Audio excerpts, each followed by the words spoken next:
Well, we're here with my buddy Joel Pollak of Breitbart. And Joel is in Chicago at the DNC. Is that correct, Joel? That is correct. I am here for the Democratic National Convention and all the chaos. Well, a couple of questions about that. I want to get right to your fantastic book, but were you offered an abortion? And a vasectomy or two. Right. Were you attacked because you're Jewish and you were a kippah?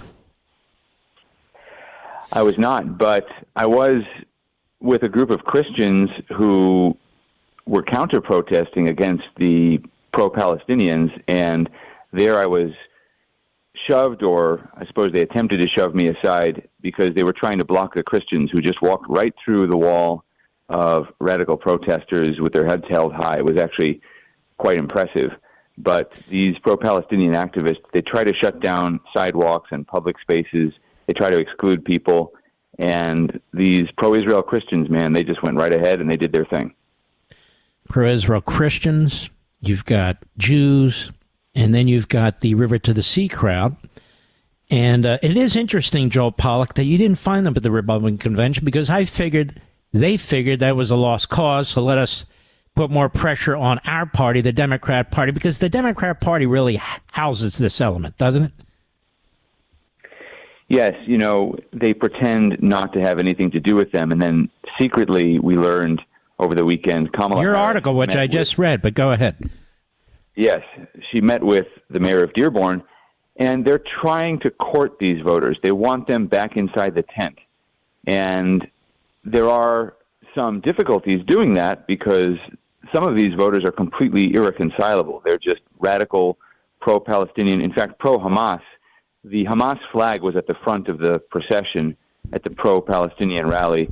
And I pointed out to the gentleman there, because I can read Arabic, I pointed out that he was holding it upside down, and he corrected himself. But that's who they're trying to court. Those are their voters. Well, I recall early on in the Ivy League colleges, they were marching with the Italian flag, that they thought it was the Palestinian flag, but so they're not particularly bright. Well, let's get down to this. The agenda, what Trump should do in his first 100 days. First of all, did I hear you right, saying that you wrote this book in about 10 days? Yes, I had the idea for the book after Trump was wrongfully convicted in Manhattan on those ridiculous charges. And I said, look, I have a lot of anger about this, as many people do. It's terrible to see this happening to our country, but let me try to channel it in a positive direction. And let me imagine that Trump overcomes all of this and he actually takes office in January 2025. What would that look like?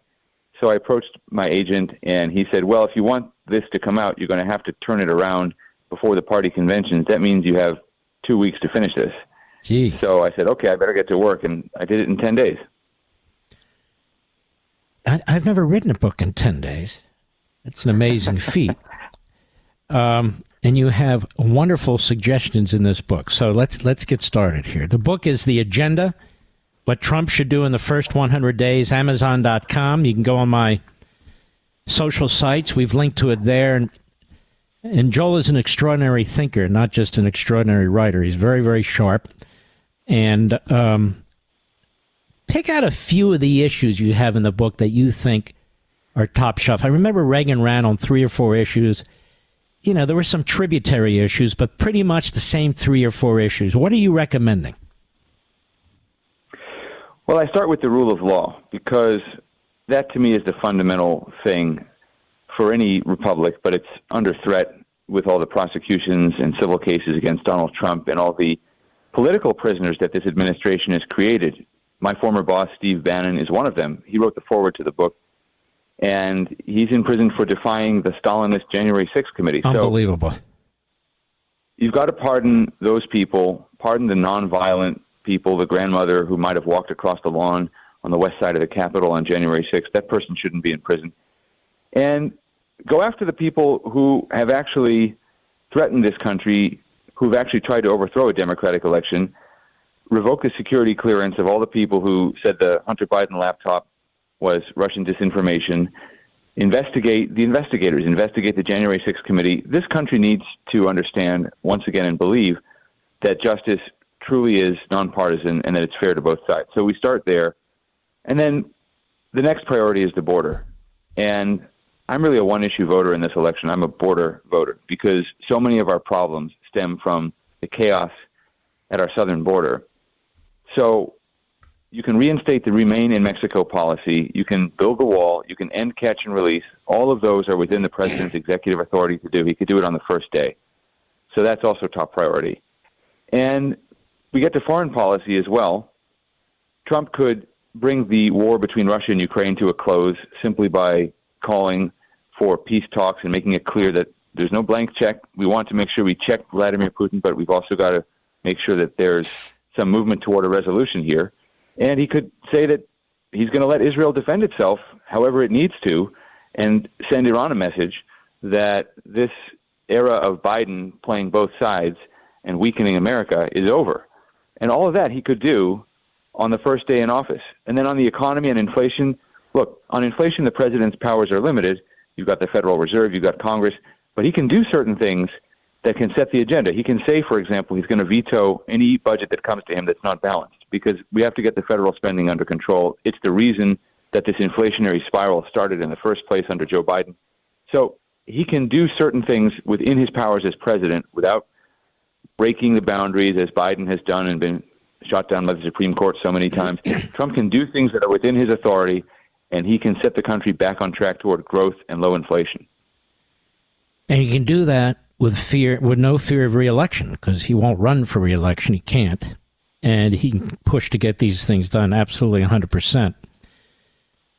But let me circle back a little bit here. What if Iran, we have Mike Turner, is chairman of, I guess, what is he, the Intelligence Committee in the House, who said by year end he believes Iran will have a breakout, not just the nuclear material, but a nuclear weapon.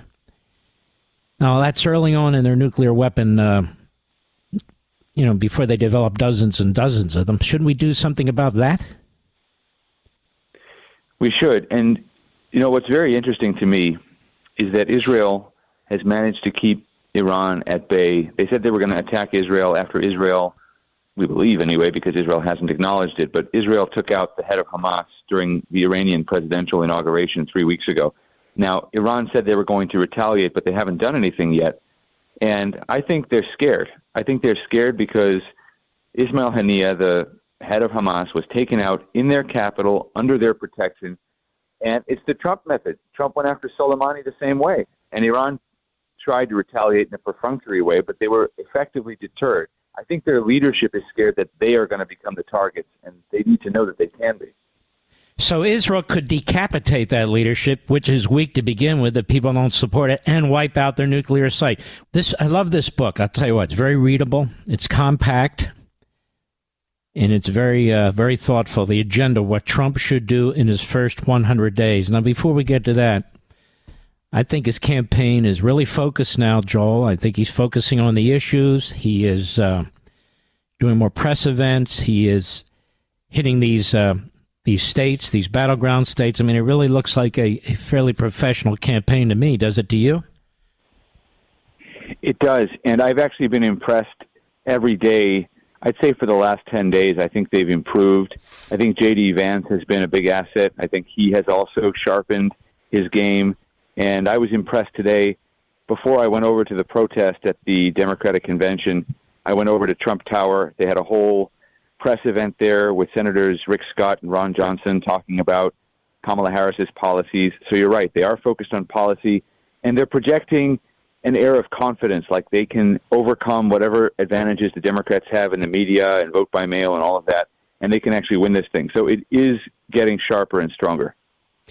And it's actually quite close, isn't it? I mean, with all the hundreds of millions, if not billions, in free in-kind contributions from the press, just, slobbering all over her. And even considering that, she's in no runaway position. She's not 5 points ahead or like Dukakis was on George H.W. Bush, 17 points ahead. None of that's going on right now. No, she's not. And I think the Democrats and the media poured so much propaganda into Kamala Harris, but maybe the timing wasn't right for them.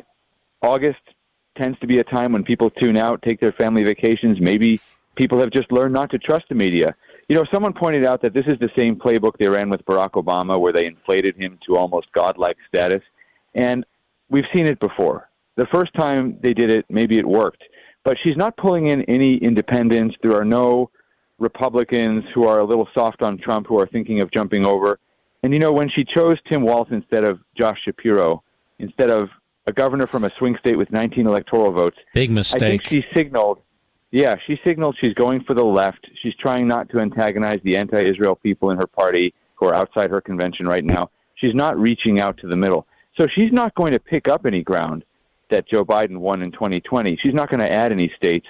The battle is on her turf. Trump is going after the states that Biden won, and so she's got to play defense no matter what the media do. And I think that she needs, as you say, to have a much bigger lead at this point if she's going to have a chance at competing. I think the momentum is in the opposite direction. I think Trump is biting into her lead, and he's overtaking her in some of the swing states, and he's going to start building momentum as he retools his campaign for the fall. Now, this first debate, I mean, she'll come in there with some memorized lines and, you know, some of the class warfare stuff where she'll try and draw attention. She will lie about the tax cuts and things of that sort. I'm a prosecutor. You're a convicted felon. I think it's kind of smart, if reports are true, that Tulsi Gabbard has been brought in to try and give a little bit of advice, because she absolutely eviscerated Harris. Yes, she was very good against Harris, but you've also got to study the debate against Mike Pence in 2020. And what Kamala Harris did in the Senate and what she did against Pence was she often complained that she was being interrupted.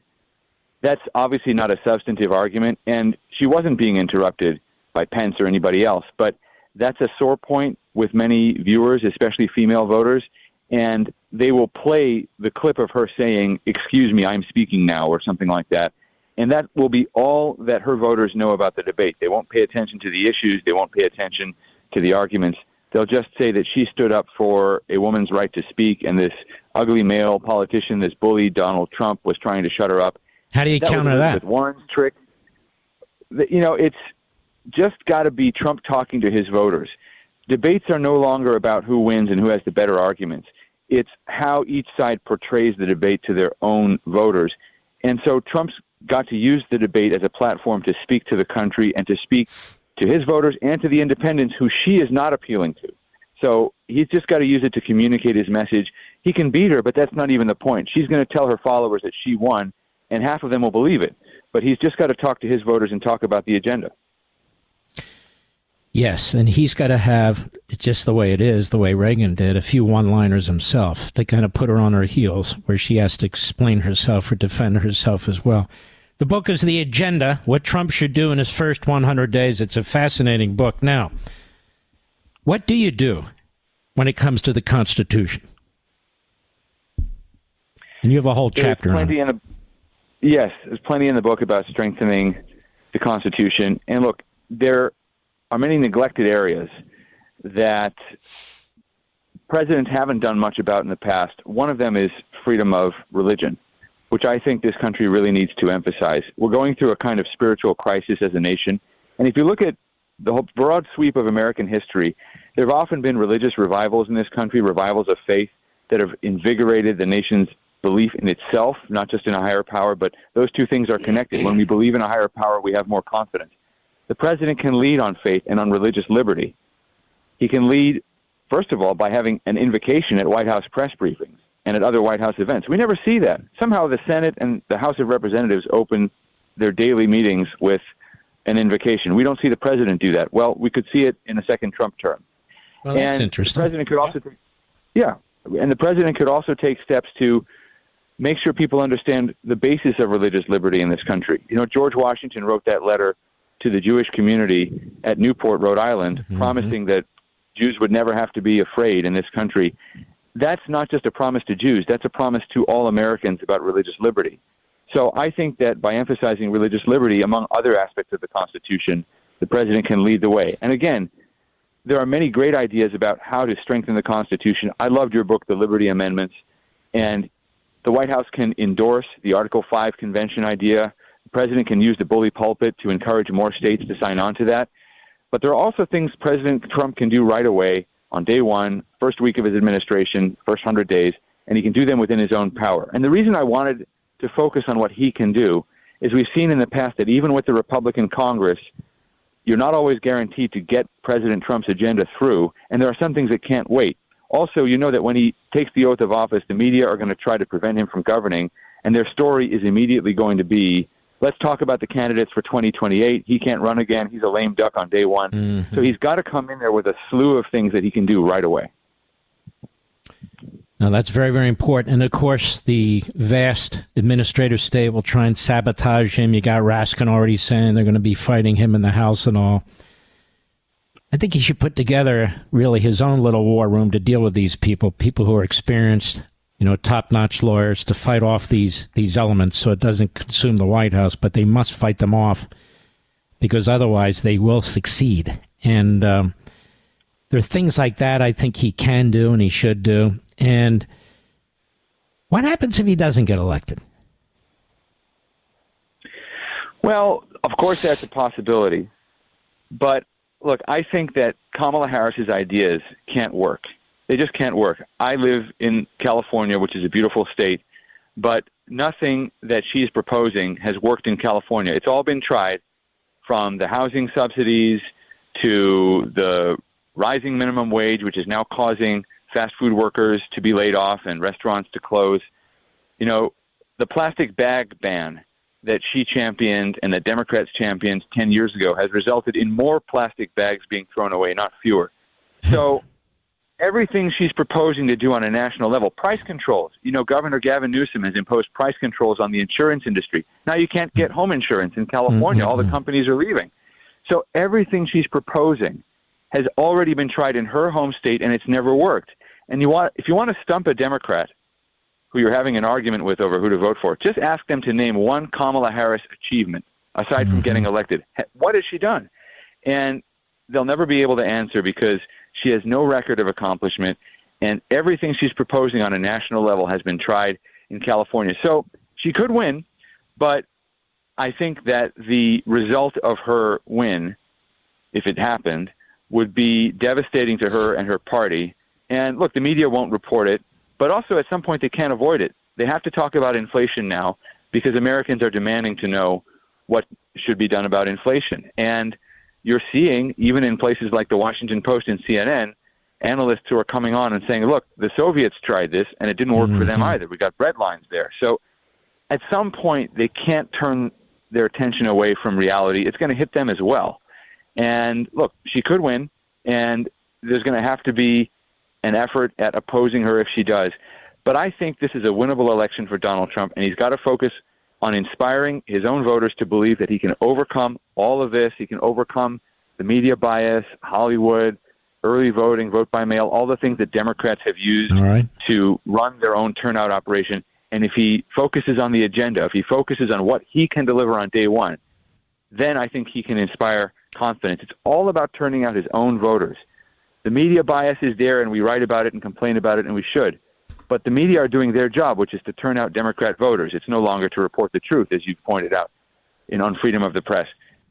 They're turning out the Democrat voters. So let me just remind people that this is a fantastic book, The Agenda, What Trump Should Do in His First 100 Days, a fantastic book. I encourage you to get it on Amazon.com. And I would end this way, Joel Pollak. As you were speaking, this just came across Reuters. Harris Super PAC founder says public polls are too optimistic. The founder of the main outside spending group backing Kamala Harris' presidential bid says their own opinion polling is less rosy than public polls suggest and warned the Democrats face some much closer races in key states. Chauncey McClain, president of Future Ford, a super political action committee, has raised hundreds of millions of dollars to back Harris in November 5 election, spoke on Monday during an event hosted by the University of Chicago Institute of Politics. Quote, "Our numbers are much less rosy than what you're seeing in the public," he said. And he rarely talks publicly, they add. And so that is pretty interesting. So the message here is we're not going to get cocky, but don't be dispirited. Just double whatever effort you can put into this campaign, whether you volunteer or call people or text people or email people or make donations, and make sure you vote early. And make sure your friends and family vote early. Just do everything you can do and do it on steroids, because even Axelrod said this is much closer than people think. And given all the free media she's gotten, given the little hype they're going to get out of this convention, although I'm not sure how much, but we'll see. I think you're 100% right when you began the program, which is you think this is a lot closer than people are saying. And this book, The Agenda, What Trump Should Do in the First 100 Days, really is a fantastic book. Really great job, Joel. We wish you all the best with it. Thank you so much, Mark. It's a pleasure to be on your program, and I think people who've read the book will enjoy it. It's uplifting. It gets you out of the day-to-day of politics and who's up and who's down, and it just says focus on what it looks like when Trump wins. That's a positive vision that'll motivate people to get out there and vote and get their friends to vote.